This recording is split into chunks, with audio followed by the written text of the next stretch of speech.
Kwentong ito ay hango sa totoong buhay. Mula ito sa isa nating kabayan na itago na lang natin sa pangalang Pong. Walang eksaktong taon. Kalinog, Iloilo. Pong! Pong! Ay bilisan mo na't marami pa tayong gagawin sa bukid. Kunin mo na ang kalabaw at ako na ang magdadala ng mga araro. Wika ni Mang Fernando. Oo, ubusin ko lang po tong kape ko. Susunod po ko kagad. Bilisan mo na at baka tanghaliin tayo. Masyado nang mainit ang sikat ng araw. Kailangan nating matapos ang pag-aararo para bukas makapagtanim na tayo. Oo, ako na ho ang bahala. Naninirahan kasama ng kanyang lolo Fernando itong sipong. 6 na taong gulang nang ihabilin ng kanyang mga magulang sa matanda dahil kailangan nilang mangibang bansa para magtrabaho. Sa kasamaang palad, hindi na nakauwi ang mga ito ng buhay dahil sa isang malagim na sakuna. Kaya naman si Mang Fernando na ang tumayong ama kay Pong.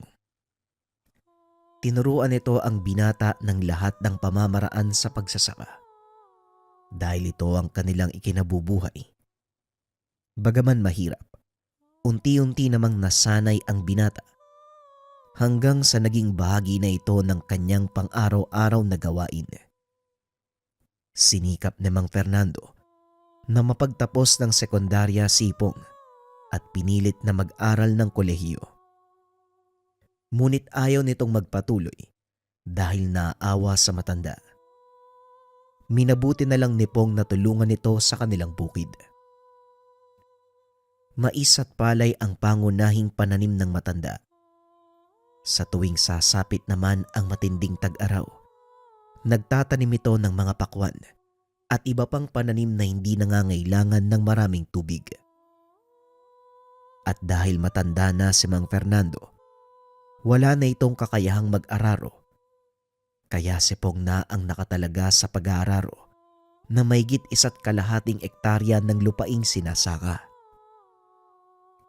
Katuwang nito ang kalabaw na ang pangalan ay Ligaw dahil napulot ito ni Mang Fernando sa ilog na tila iniwan ng kung sinog ng mamay-ari. Kakaiba ang kalabaw na ito dahil bukod sa napakalaki ng katawan, kasing itim ng gabi ang kulay ng balat. Tanging ang balahibo sa dulo ng buntot ang kulay puti na tila ba nagmimistulang apoy sa tuwing iwinawasiwas ito ng kalabaw. Halos sabay lumaki si Pong at Ligaw. Sa katunayan, sa tuwing papasok sa paaralan ang noong bata pang si Pong, sumusunod sa kanya ang kalabaw. Kalaunan, ginamit ito ng binata sa pagsasaka. Ngunit lingid sa kalaman ni Pong na hindi pang karaniwang kalabaw si Ligaw. Isang hapon habang nagpapakain, napansin nito ang kakaibang kilos ni Ligaw.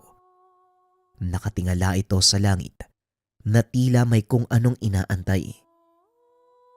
Hindi ginalaw ng kalabaw ang inilagay na damo ng binata. Nanatili itong nakatingala sa langit hanggang sa sumapit ang dilim. At dahil nagagawang pasunurin ni Ipong ang alaga, hindi niya ito itinatali sa gabi. Pagkatapos magapunan, narinig ng maglolo na tila may kung sinong naghahabulan sa labas ng tahanan. Laking gulat ni Pong nang dumungaw sa bintana. 2 kalabaw ang nakitang paikot-ikot sa isang puno. Isang kulay puti at isang kulay itim. Aba, tignan mo nga naman, may bumisita kay Ligaw. Ay Pong, puntahan mo nga. Tignan mo kung may tali sa ilong ang puting kalabaw. Kung meron, kunin mo ha at itali mo nang maibalik natin sa may-ari kinabukasan. Ayoko ho. Nakakatakot yung puti oh. Tignan niyo ho yung sungay niyan. Ang haba tapos ang tulis pa. Baka mamaya suwagin ako niyan eh. Ay nako, umiral na naman ang kaduwagan mo. Ang sabihin mo, natatakot ka lang sa dilim. Hindi naman po sa ganun, Lo. Tignan mo kasing mabuti yung kulay ng puti. Parang kakaiba yung itsura niyo. Hindi ko na sobrang makikita yan. Gawang malabo na ang mga mata ko. Hala, sige na. Tignan mong mabuti kung may tali yung kalabaw na puti. Mamaya mapagbintangan pa tayong nagnakaw ng kalabaw. Ay, nakakaya naman. Lumabas ng bahay ang binata. Tinignan kung may tali sa ilong ang puting kalabaw. Ngunit nagtaka ang binata dahil kagaya ng alagang siligaw, hindi ito tinalian ng may-ari. Lo, wala rin hong tali yung puti eh. Kanino kaya to? Hayaan mo lang. Baka umuwi din yan mamayang madaling araw. Sige na, pumasok ka na. Patuloy na pinagmamasdan ng mga ito ang dalawang kalabaw na tila ba nagsasayaw doon sa lugar. Paikot-ikot sa malaking puno ng bubog. Ilang minutong nakalipas, nagdatingan ang mga alitaptap. Namangha ng gusto ang binata dahil ito ang unang pagkakataong nasaksiyan niya ang ganitong uri ng tanawin. Halos wala ng kakauyan sa paligid dahil ginawa na itong taniman ng mais at tubo. Kaya bihira na ring magpakita ang mga alitaptap. Kakaiba talaga yung mga alitaptap, Lolo, no? May sarili silang mga sulo. Ilan lang sila sa mga hiwaga ng kalikasan, Pog, na hindi nauunawaan ng karamihan. Sayang lang, unti-unting nauubos ang kanilang tirahan dahil na rin sa gawa ng mga tao. Hindi naman kasi natin masisisi yung mga tao, Lolo. Patuloy yung pagdami natin. Nangangailangan tayo ng lugar na matitirahan. Kung sabagay, tama ka nga naman. O siya, hayaan mo na ang mga alitaptap na yan. Ang mabuti pa'y matulog ka na. Marami pa tayong gagawin bukas. Pag-uusap ng dalawa. Habang nakaiga, patuloy na pinakikiramdaman ni Pong ang kilos sa labas ng bahay. Unti-unti nang nawawala ang malakas na yabag hanggang sa tuluyan na itong manahimik. Hindi mawala sa isipan ni Pong ang tungkol sa puting kalabaw. Nagtataka ito kung sino ang nagmamay-ari at bakit hinayaan itong makalabas.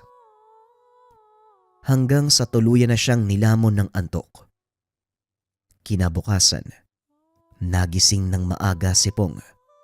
Nagpakulo ng tubig para sa kape. Habang inaantay itong kumulo, nagpa siyang sumalok ng tubig na pangligo. Medyo malayo ang balon mula sa kanilang tahanan, kaya naman 2 malaking galon ang dala nito paibaba. Napadaan siya sa tinutulugan ng alagang siligaw. Nanlaki ang mga mata dahil naroon din ang puting kalabaw. Dali-dali itong bumalik upang gisingin si Mang Fernando. Lo! Yung puting kalabaw po nandyan pa rin. Ano ka mo? Hindi umalis. Dali-daling bumangon ang matanda. Sinilip ito sa bintana. Nagulat si Mang Fernando nang makitang nakaiga sa tabi ng kanilang alaga ang puting kalabaw. Nakakapagtaka naman. Bakit kaya hindi umalis tong isang to? Ay sandali nga lang, titignan ko ng mabuti. Baka naman may mga palatandaan sa katawan na makakapagpatukoy kung kanino yung kalabaw na yan. Wika ni Mang Fernando. Nilapitan niya ang puting kalabaw upang tignan kung may makikitang palatandaan ng may-ari. Laking gulat ng matanda nang tignan ng malapitan ang katawan ng kalabaw. May mga simbolong nakasulat sa likuran nito na parang mga sinaunang titik. Ano lo? May mga palatandaan po ba ng may-ari? Hindi ako sigurado eh. Pero may mga simbolo sa likod ng kalabaw na parang sinaunang mga letra. Hindi ko mabasa eh. Para ding hindi sinadyang ilagay. Basta hindi ko maipaliwanag pero sigurado akong hindi gawa ng tao ang mga yon. Hindi gawa ng tao. E di, sinong may gawa nun? Hindi ko alam, Pong. Hay nako, kung patuloy tayong magtatanungan dito, walang mangyayari sa ating dalawa. Ang mabuti pa po, Lolo. Ako na lang po yung pupunta sa bukid para tapusin yung pag-aararo. Pumunta po kayo sa baryo. Magtanong po kayo sa mga tao. Pag-uusap ng dalawa. Pagkatapos magagahan, kinuha na ni Pong ang alaga upang kabitan ng karosa. Ngunit laking pagtataka ng binata dahil kung saan nagpupunta si Ligaw, sumusunod ang bago nitong kaibigan. Ayos ka, Ligaw ah. Ikaw ang pinupunta ng babae sa tahanan. Ang gwapo mo! Wika ng binata. Hinayaan ni Pong na sumama ang puting kalabaw papunta sa taniman. Habang nag-aararo ang binata, nakabuntot pa rin ito sa kanya. Pag-uwi ng bahay, nakabuntot pa rin ang puting kalabaw. Naroon na rin si Mang Fernando kasama ang isa pang matanda. Oh, nandito ka na pala. Nga pala ito si Mang Mauro. Yan yung kalabaw na sinasabi ko. Hindi ko alam kung sinong may-ari nito eh. Wika ni Mang Fernando. Nasaan ba ang sinasabi mong kalabaw? Wala naman ako nakikita. Laking pagtataka ni Mang Fernando dahil naroon ang puting kalabaw sa likuran ni Pong. Anong wala? Ayan oh, nakatayo sa likuran ni Pong. Mukhang lasing kaya Mang Mauro ah. Hindi pa ako lasing, Fernando ha. At alam ko kung anong nakikita ko. Maliban sa alaga niyong kalabaw, wala namang iba. Maging si Pong ay nagtataka dahil nakatayo lang sa likod nito ang puting kalabaw. Paanong hindi niyo nakikita, Mang Mauro? Eto, nasa likod ko. Pasensya na, pero wala talaga ako nakikita. Ano ba yung nasa likod mo? Puting kalabaw nga po, Mang Mauro. Paanong hindi mo nakikita? Ang laki-laki nito. Laking pagtataka nila. Naglakad ito papunta kay Pong. Laking gulat ng binata dahil biglang umatras ang puting kalabaw. Sinuwag nito ang matanda. Tumilapon, bumagsak sa mga dayami. Dali-dali itong tumayo at tumakbo palabas ng bakuran. Anong nangyari? Sino yung sumuwag sa akin? Sabi ko po sa inyo ayaw nyo kasing maniwala Mukhang alam ko na kung ano ang tinutukoy mo, Fernando. Ikaw, kung naririnig mo ko, huwag kang mag-alala. Hindi ako masamang tao. Wika ni Mang Mauro. Unti-unting lumitaw ang nilalang. Nakatayo na ito sa tabi ni Pong. Gaya ng inaasahan ko. Isang bawa ang napadpad sa inyong bakuran. Maswerte ka, Fernando. Bibihirang tao ang pinipiling gabayan ng mga bawa, lalo pat kulay puti ang kulay nito. Sa mga hindi nakakalam, ang bawa ay isang uri ng engkantong hayop. Nagbabago ito ng anyo. Depende sa pangailangan ng taong gagabayan. Sa ibang kultura, isa itong manok na may makulay na balahibo. Kadalasan malaking kalabaw na may magandang kurba ng sungay. Bihira din ang puting bawa dahil itinuturing itong maharlikang engkanto. Balik tayo sa kwento. Dahan-dahang naglakad si Mang Mauro. Idinampi ang kamay nito sa ulo ng puting kalabaw. Biglang tumirik ang mga mata nito at nangisay. Matapos ay natumba. Mabuti na lamang nasalo ni Pong. Bakit, Manong? Ano pong nangyari sa inyo? May sinabi sa akin ang nilalang na yan. Nagpunta siya sa lugar na ito dahil matagal na nitong hinahanap ang kanyang nawawalang anak. Yun ay walang iba kung hindi ang alaga niyong si Ligaw.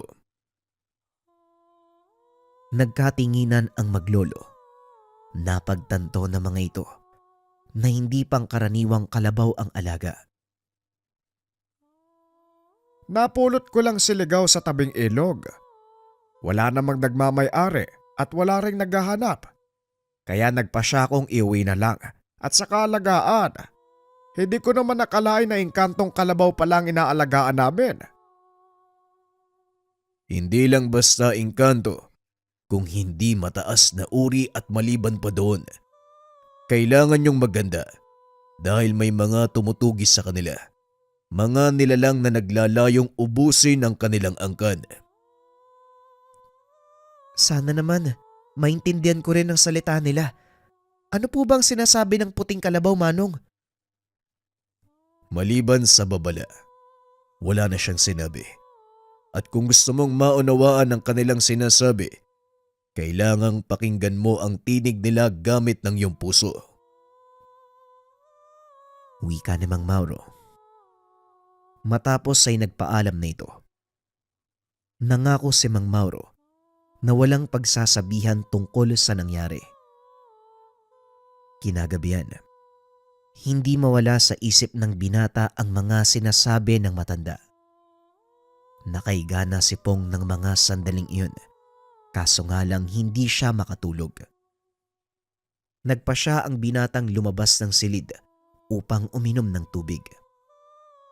Pagdating nito sa kusina, napansin ng binata na tila balisa ang dalawang kalabaw. Walang tigil sa paglalakad ang mga ito paikot sa malaking puno. Lumabas ng tahanan ng binata upang tignan kung ano ang nangyayari sa dalawang kalabaw. Ligaw, anong nangyayari? Bakit parang may kinakatakutan kayo? Tanong ni Pong. Nilapitan nito ang alaga upang pakalmahin. Isang pambihirang kaganapan ang nasaksihan ng binata. Biglang nagliwanag ang sungay ng puting kalabaw. At sa gulat ni Pong, napatras ito at natumba. Huwag kang matakot, Pong. Idampi mo ang kamay mo sa ulo ni ina para marinig mo ang sasabihin niya. Napalingon si Pong sa alaga. Dali-dali itong tumayo. Ikaw? Ikaw yung nagsasalita, Ligaw? Tama ka. Ako ang naririnig mo. Matagal ko nang sinusubukang kausapin ka. Ngunit hindi mo ako naririnig. Pero paano kita nakakausap ngayon?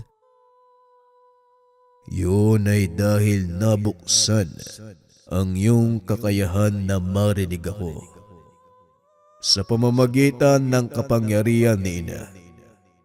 Ngayon sundin mo ang sinabi ko. Mahalagang malaman mo ang sasabihin ni ina. Sinunod ng binata ang sinabi ni Ligaw. Idinampi nito ang kamay sa ulo ng puting kalabaw. Unti-unti ay naririnig ang tinig ng isang babae. Ngayong naririnig mo na ang boses ko. Makinig kang mabuti, binata. Nasa panganib ang buhay naming mag-ina. Kami na lang ang natitira sa aming angkan at kailangan ko ang tulong nyo. E paano yan? Pangkaraniwang tao lang kami. At kung mga engkanto ang kalaban natin, wala kaming magagawa. Pero sige, sabihin mo sa akin ano bang maitutulong ko? Meron kang magagawa. Kaming mga bawa, may kakayahang magbigay ng lakas sa mga taong karapat-dapat. At napatunayan ng aking anak na ikaw ang taong yun. Ngayon kung iyong mamarapatin, Pong, hayaan mong ipagkalob ko sa iyo ang sinasabing kakayahan ng aking ina. Teka, sandali lang ah. Baka kung anong mangyari sa akin ah. Walang magbabago sa pisikal mong anyo. Ngunit madaragdagan ng 10 beses ang lakas at bilis mo. Sa isang iglap, biglang idinikit ni Ligaw ang kanyang ulo sa katawan ng binata. Naramdaman nito ang kakaibang daloy ng enerhiya. Unti-unting pumapasok sa kanyang katawan. Bumibigat ang pakiramdam ni Pong hanggang sa tuluyan nitong mapaluhod. Kalaunan ay natumba ito, nawalan ng malay. Nagising na lamang nang maramdaman ang pagdampi ng ilong ni Ligaw sa kanyang muka.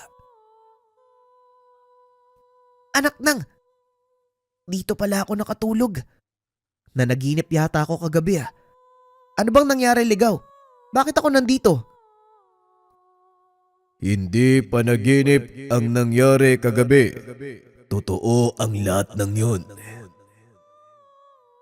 Nanlaki ang mga mata ni Ipong nang marinig ang boses ni Ligaw.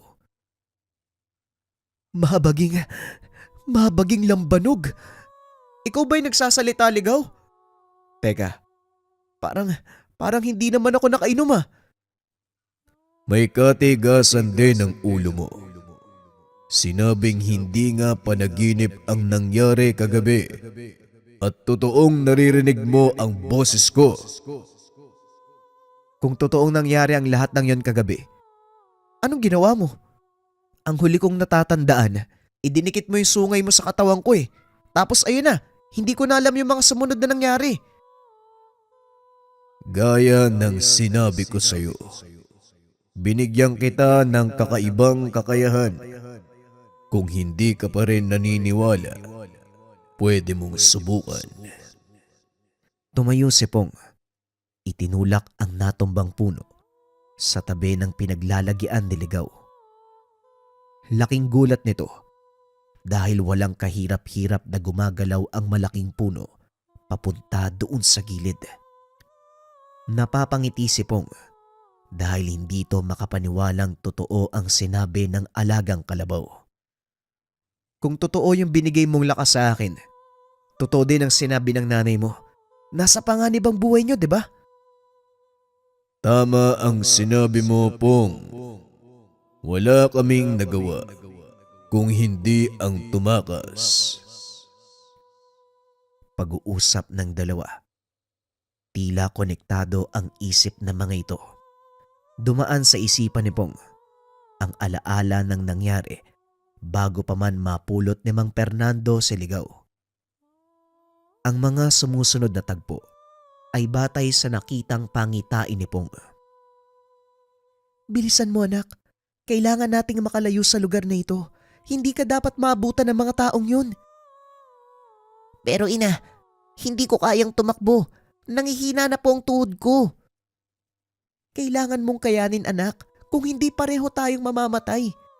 Walang laban ng iyong ama sa lakas ng mga taong yun at ngayong wala na siya, ikaw ang pag-asa ng ating angkan. Tumatakbo palayo mula sa kanilang pamayanan ang dalawang bawa. Nang mga sandaling ito, ilang buwan pa lang ang nakakalipas nang isilang ni ilang si Ligaw. Hindi ito nagkaroon ng pagkakataon na mabigyan ng pangalan ng kanyang ina dahil na din sa panganib na kinakarap. Patuloy silang tumatakbo para takasan ang malupit na mga mangaso. Ang pakay ng mga ito ay ang kanilang mga puso at dugo. Sa kasamaang palad, napadpad si Ilang at Ligaw sa isang matarik na bangin. Naabutan sila ng mga taong humahabol. Huwag na kayo tumakas pa dahil wala na kayong pupuntahan. Bakit hindi na lang kayo sumuko? Tutal, wala namang silbi ang mga buhay niyo. Wika ng lalaki. Medyo malayo pa ito, kaya nag-isip ng paraan si Ilang para mailigtas ang buhay ng kanyang anak. Patawarin mo ko anak, pero ito lang ang naisip kong paraan. Manatili kang buhay at balang araw, Darating ako para hanapin ka at sa pagkakataong yun, magsasama tayo muli sa mahabang panahon. Wika ni Ilang, sabay tulak kay Ligaw sa bangin.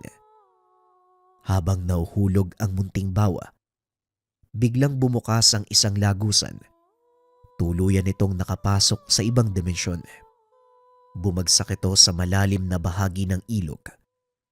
Mabilis na lumangoy papunta sa pangpang ang munting bawa. Nilingon ang lagusang pinagmulan. Unti-unti itong sumasara at ang huling nakita ni Ligaw, ang kanyang inang sinisilo ng mga mangangaso. Matapos ang pangitahing iyon, nagbalik si Pong sa ulirat.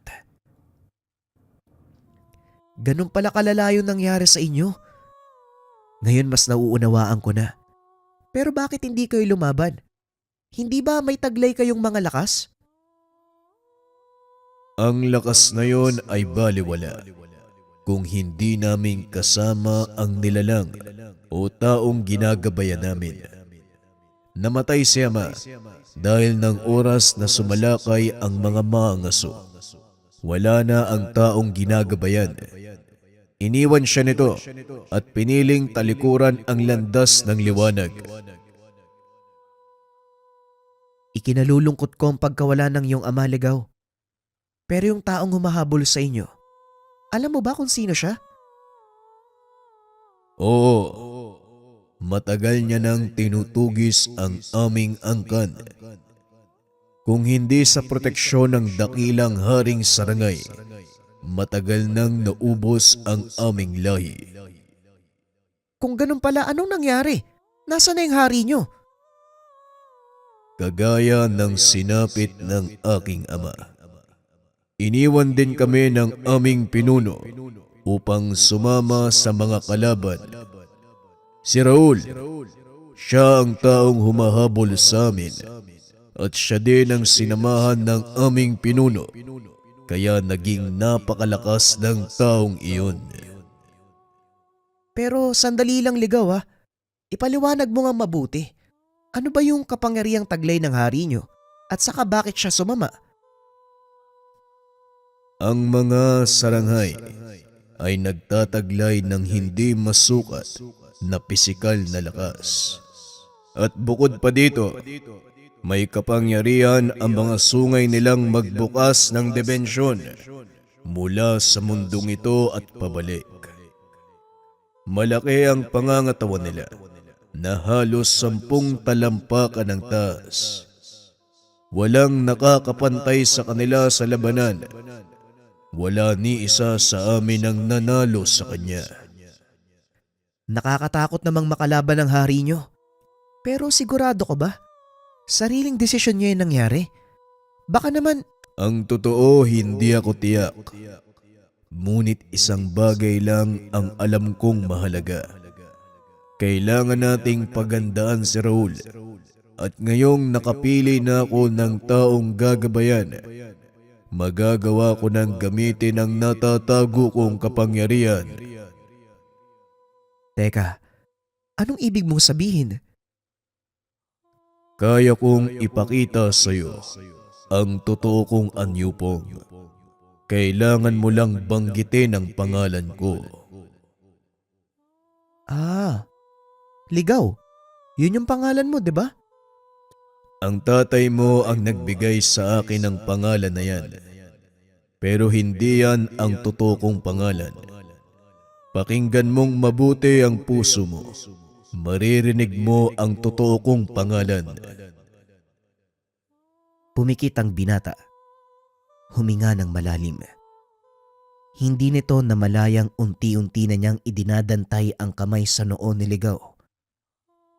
Ilang sandali pa, sumambit ito ng kataga. Alam ko na. Exor! Biglang sumambulat ang napakalakas na enerhiya, dahilan para mauga ang mga puno sa paligid. Nagliparan ang mga ibon. Dahan-dahang idinilat ni Pong ang kanyang mga mata. Tumambad sa harapan ng binata ang isang matipunong lalaki. Merong katawan ng tao at ulo ng kalabaw.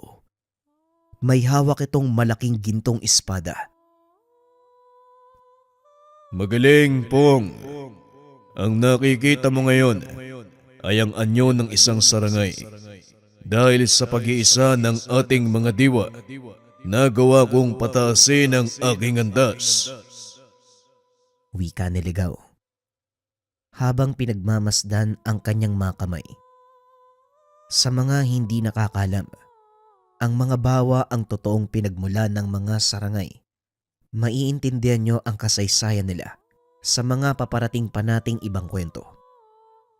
Matapos maipakita ang totoong anyo, muling nagbalik sa pagiging kalabaw si Ligaw. Sakto namang paglabas ni Mang Fernando, meron siyang dalang tasa ng kape. Bago ka tumuloy sa bukid, inumin mo muna ang mainit na kape. Ipinagbalot din kita ng nilagang kamote at bagoong isda para may baunin ka. Maraming salamat po, Lolo. Ubusin ko na lang po to. Alis na din po kami ni Ligaw. Matapos magkape, kagad lumakad si Pong at Ligaw. Nang mga sandaling iyon papunta sa bayan ang mga ito upang magdala ng mga naaning mais sa bagsakan. Hila-hila ni Ligaw ang karosa nang biglang harangin ng dalawang kalalakian. Napatras si Ligaw. Natanggal sa pagkakakabit ang gota kaya bumagsak ang karosa. Pasensya na, bata. Nagulat ko yata ang kalabaw mo. Halika, hayaan mong tulungan ka namin. Wika ng lalaki. Hindi naman nagsasalita si Pong. Hinayaan niya lang ayusin ng mga kalalakihan ang gota sa leeg ng alaga. Ngunit napansin itong nakatitig si Ligaw sa kanya.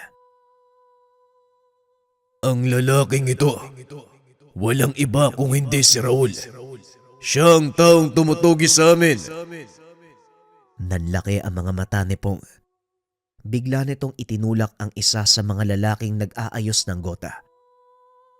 Ako na pong bahalang mag-ayos niyan. Salamat na lang po sa inyo. Kami ang dahilan kung bakit natanggal ang gota ng iyong kalabaw. Kaya hayaan mong kami ang mag-ayos.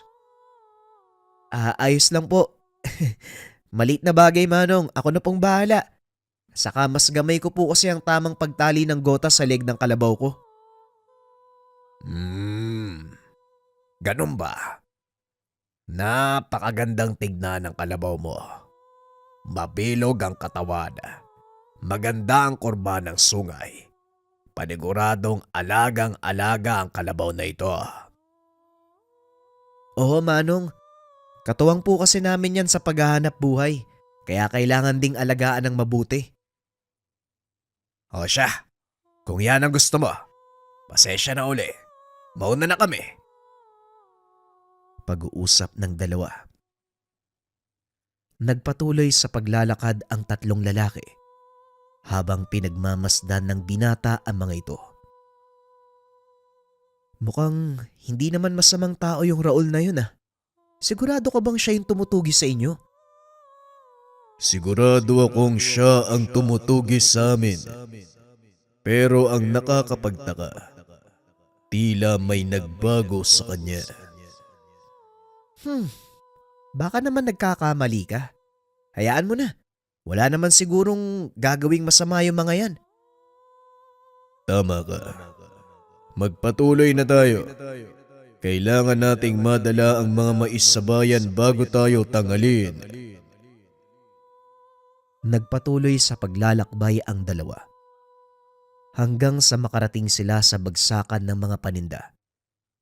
Habang nag-aantay ng bibili, muling nakita ni Pong ang tatlong kalalakian. Nakikipag-usap ang mga ito sa mga tao na tila may kung anong hinahanap. Laking gulat ng binata nang bigla siyang ituro ng taong kausap ng mga kalalakian. Naglakad papunta sa kanya ang pangkat. Napatayo si Pong. Hinarap ang mga ito. Nagkita tayo uli. May hinahanap akong tao. Itinuro ka sa akin ang taong yon. Ganun po ba? Sino po ang hinahanap nyo? Isang taong nagngangalang Mang Fernando. Lolo ko po si Mang Fernando. Bakit po? Ano pong kailangan nyo?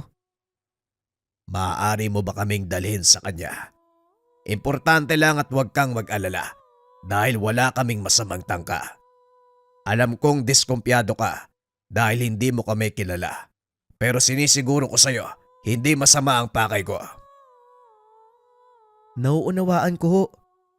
Sige ho, sumama na lang po kayo sa akin. Inaantay ko lang yung bibili ng mga mais ko. Matapos mabili ang mga dalang mais ni Pong, nagpa siya itong umuwi. Habang naglalakad, nakikipag-usap si Ligaw sa binata sa pamamagitan ng isipan. Wala akong tiwala sa mga taong yan. Sigurado ka bang gusto mo silang isama sa tahanan? Hindi naman tayo sigurado eh. Ang tanging magagawa natin, maganda sa mga posibleng mangyari. Pag-uusap ng dalawa. Maya-maya pa ay nakarating na ang mga ito sa tahanan ng binata. Nakaupo sa atangan si Mang Fernando habang naghihimay ng mga gulay. Oh, mabuti naman at nakauwi na kayo. Teka, may mga bisita pala tayo. Ay, hali kayo, tuloy kayo. Wika ni Mang Fernando. Opo lolo, hinahanap ka nila sa bayan eh. Kilala mo ba sila? Tanong ni Pong. Parang pamilyar sa akin ang mukha ng isa sa kanila. Teka, bakit hindi mo sila patuloyin nang malaman natin kung anong pakay nila? Pinatuloy ni Pong ang mga panauhin. Pinaupo ito sa kanilang maliit na balkonahe. Maupo po kayo. Dadaling ko lang po yung kalabaw sa torel. Wika ni Pong. Ngunit hindi sumusunod si Ligaw. Sa halip ay naglakad ito palapit sa tahanan at doon naupo. Hindi ako aalis, Pong. Alam kong walang gagawing mabuti ang taong yan. Naiintindihan ko wala kang tiwala sa kanila. Pero kailangan nating malaman ang totoong pakay ng mga yan. Lalong-lalo na, hinahanap nila si Lolo Fernando. Pag-uusap ng dalawa. Muling ibinaling ng binata ang atensyon sa mga panauhin.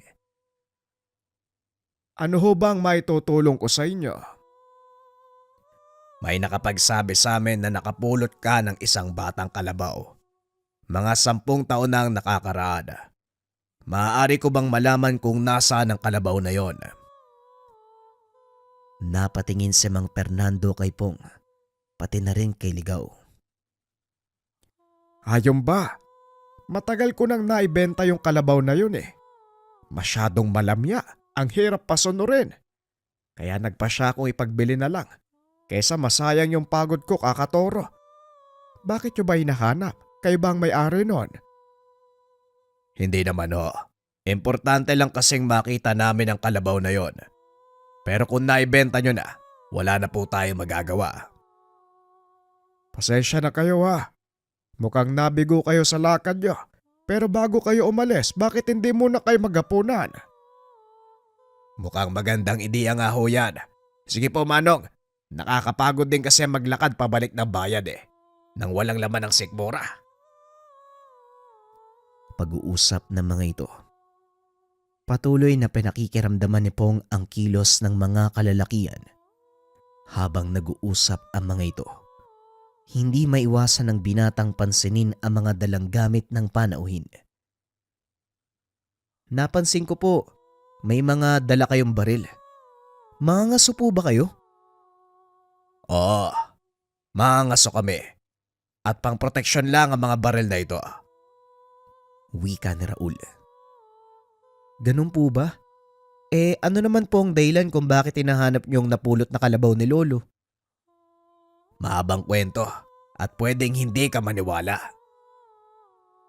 Subukan niyo ako. Total, hindi pa naman nakakapagluto si Lolo eh. O sige, kung talagang mapilit ka, Ang kalabaw na yon ay hindi pangkaraniwan. Sinasabing anak siya ng engkantong kalabaw na tinatawag na bawa. Pagpapaliwanag ni Raul. Patuloy itong pinakikiramdaman ni Pong. Bawa. Narinig ko na nga po yun. Pero bakit nyo kailangan tugisin ng bawa? Ano po ba ang kailangan nyo sa kanila? Hinahanap namin ang natitira sa kanila dahil nakagawa ko ng malaking pagkakamali. Muntik maubos ang kanilang lahi dahil sa amin. Alam kong may nakaligtas na dalawa. Ang ina at ang sinasabi kong batang kalabaw. Wika ni Raul. Ngunit hindi naniniwala si Pong. Napahinto sa pagkwento ang panauhin dahil biglang tumayo si Ligaw. Huminga ng malakas sa kanyang ilong. Sandaling nawala sa atensyon si Raul. Ngunit kalaunan ay nagpatuloy na ito. Hinahanap namin sila para sana humingi ng kapatawaran. Ganun po ba? Paano kung makita nyo sila ngayon? Hindi nakapagsalita si Raul dahil may kung anong nararamdaman sa paligid. Tumayo ang Ginoo at naglabas ng sandata. Napatras si Pong, lalo na nang itutok ni Raul sa kanya ang baril. Tama ng pagkukunwari. Alam kong nandito ang kalabaw na yon. Ilabas niyo siya kung ayaw mong kumalat ang utak mo sa lupa. Wika ni Raul. Masyadong okupado ang isipan ni Pong, kaya hindi niya napansin si Mang Fernando na may dalang isang kaserolang mainit na sinabawang gulay. Ibinungus ito ng matanda sa mga kasama ni Raul. Biglang sinarado ang pintuan. Nilingon siya ng Ginoo. Akmang sisipain na ang pintuan. Bigla itong sinuwag ni Ligaw. Tama ang hinala ko, Pong. Wala nga silang gagawing maganda. Wika ni Ligaw. Nararamdaman ko rin yun, Ligaw. Kaya nga kinumpronta ko siya para lumabas ang totoong kulay. Wika ni Pong. Nakatayo na ito sa tabi ni Ligaw habang inaantay ang susunod na gagawin ni Raul. Sinasabi ko na nga ba? Hindi ako nagkakamaling yan nga ang batang bawa na nakaligtas sa amin noon. Nasaan ang iyong ina, munting bawa? Hindi ko sasabihin sa'yo. Ngayon kung gusto mo kong kalabanin, sumugod ka. Matapang ka na ngayon.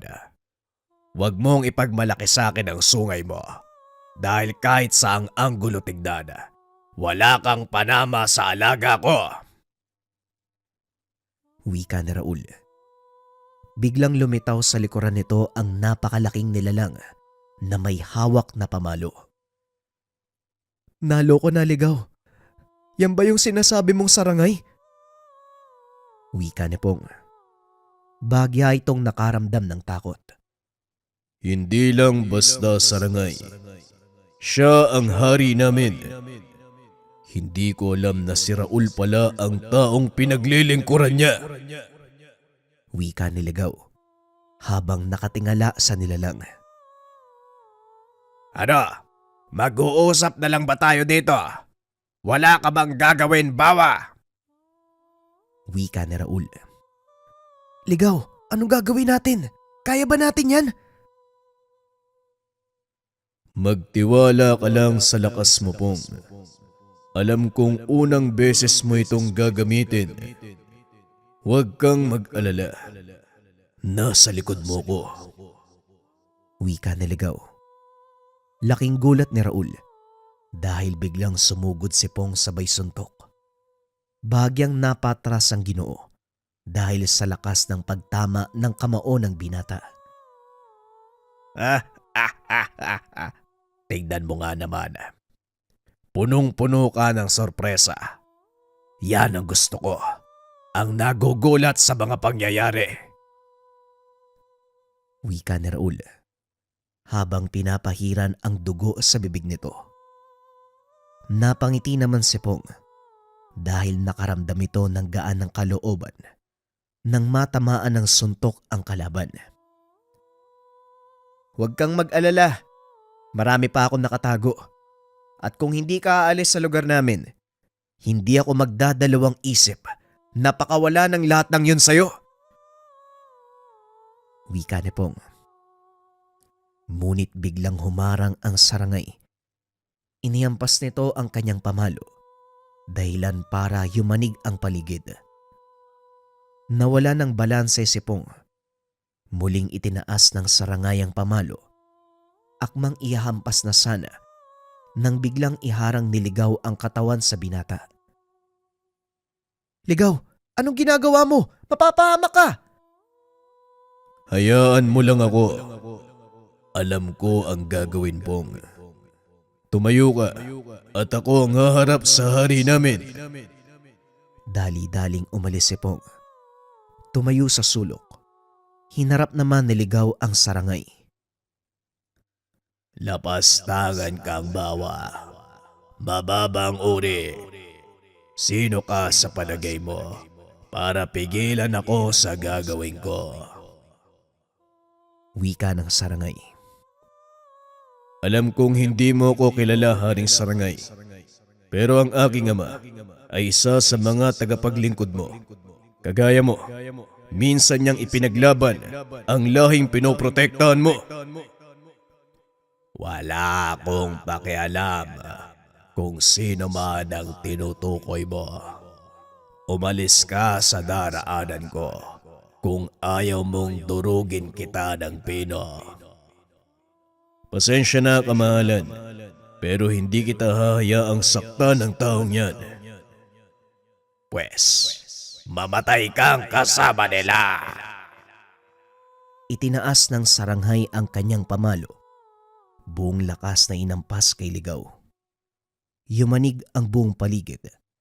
Natabunan ng alikabok ang paningin ni Pong, kaya hindi nito nakita ang mga sumunod na pangyayari.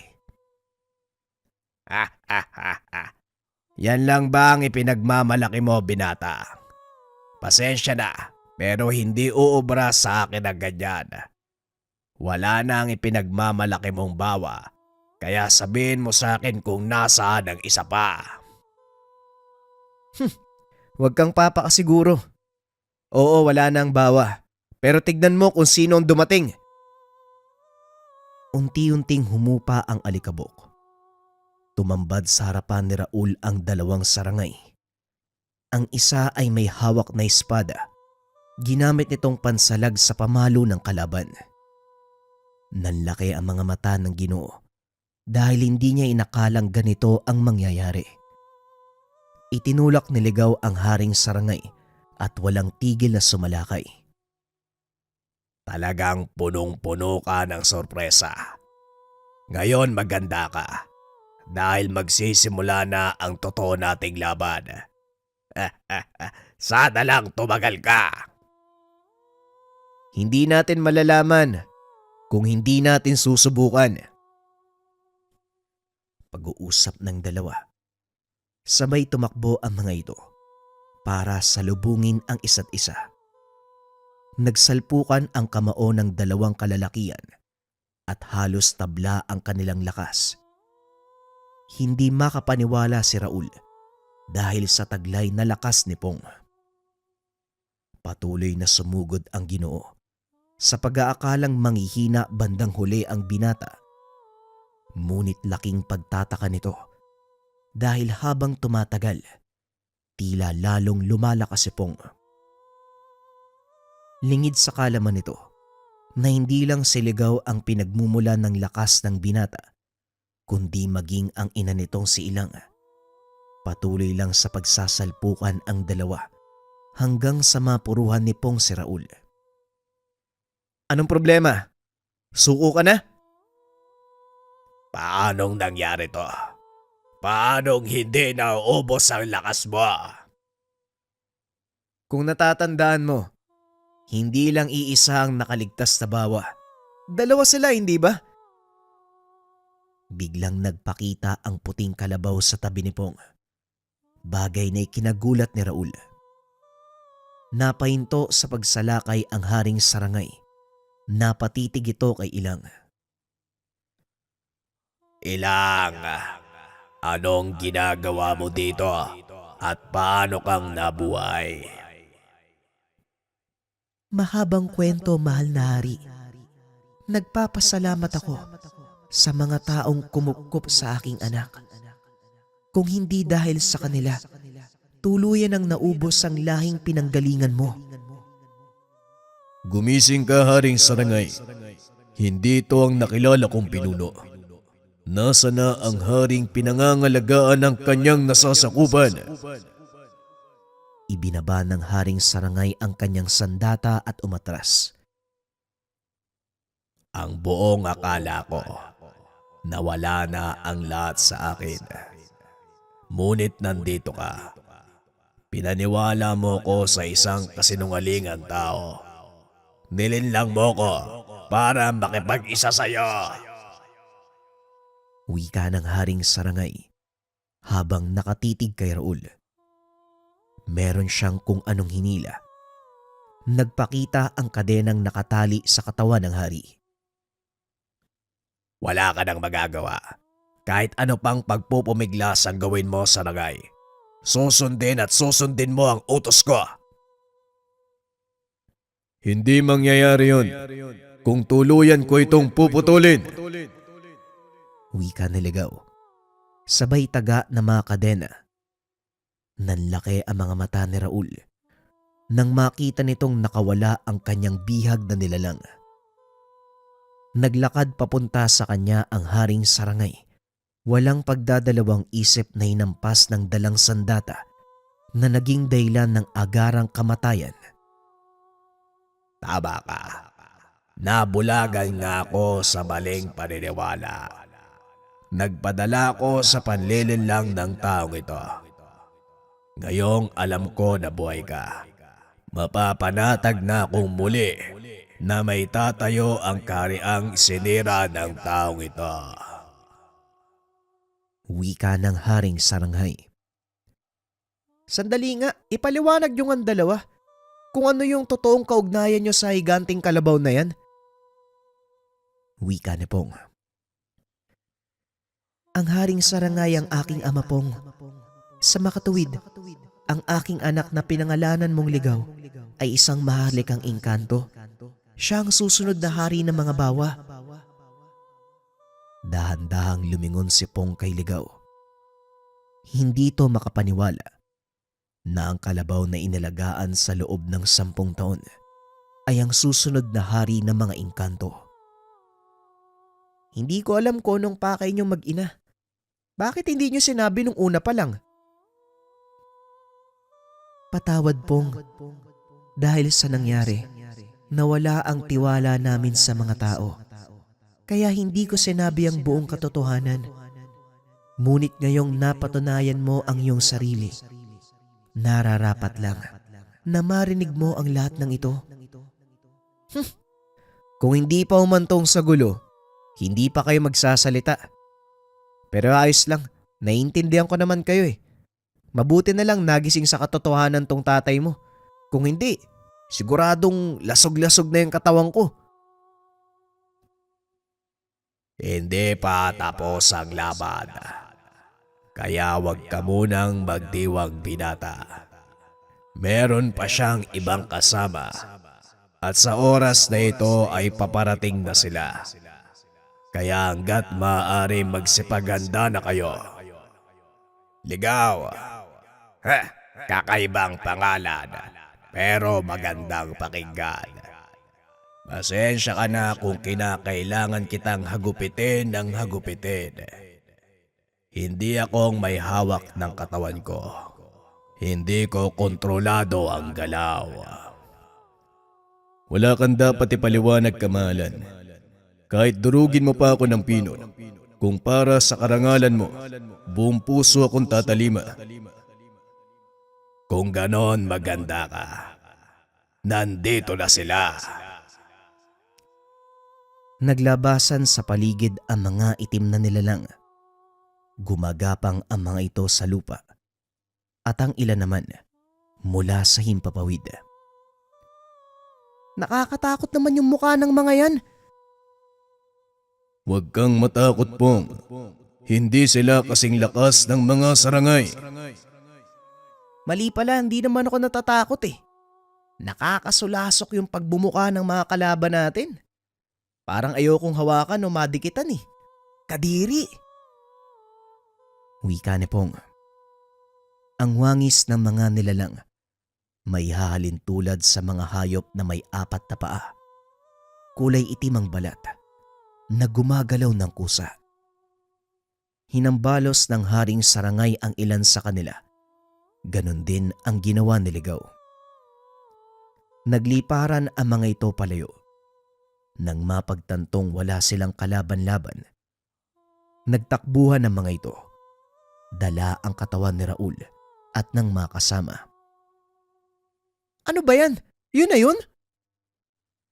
Ang pakay nila, kunin ang katawan ng kanilang Panginoon upang kainin. Ito ang kapalit ng kontrata sa kanila na Raul. Wika ni Ligaw. Mabuti naman kung ganun. Para yung bakuran na lang namin yung problema ko. Ikaw, Ligaw, anong plano mo? Ngayong maayos na yung problema ng pamilya mo. Hindi ko din alam. Iisipin ko pa.